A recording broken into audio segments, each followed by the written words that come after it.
5 अफराद की शहादत पर इंतहाई गहरे दुख और अफसोस का इजहार।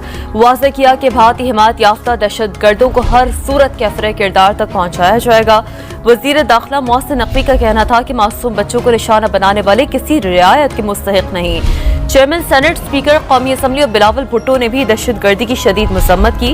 वज़ीर आला पंजाब मरीम नवाज ने वज़ीर आला बलूचिस्तान को हर मुमकिन ताउन की पेशकश की।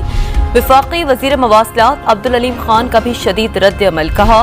मासूम बच्चों को निशाना बनाना इंतहाई सफाकाना और घटिया हरकत है। ऐसी गिरी हुई हरकत सिर्फ भारत ही कर सकता है। बोले, जंग में शिकस्त का बदला लेने के लिए भारत ने निहायत घटिया हरकत की। हर बच्चे के खून का हिसाब लिया जाएगा। एक एक दहशतगर्द को चुन चुन कर जहन्नुम रसीद करेंगे। अब्दुल अलीम खान का कहना था, पूरी कौम मुत्तहिद होकर पाक फौज के साथ खड़ी है। बच्चों पर हमले का बदला लेंगे, दहशतगर्दों को चुन चुन कर मारेंगे। वज़ीर आला बलूचिस्तान सरफराज बुगटी ने शहीदों के खून की कसम खा ली। कहा, भारत अपने आलाकारों के जरिए दहशतगर्दी करा रहा है। अब पाकिस्तान हार्ड स्टेट बनकर रहेगा।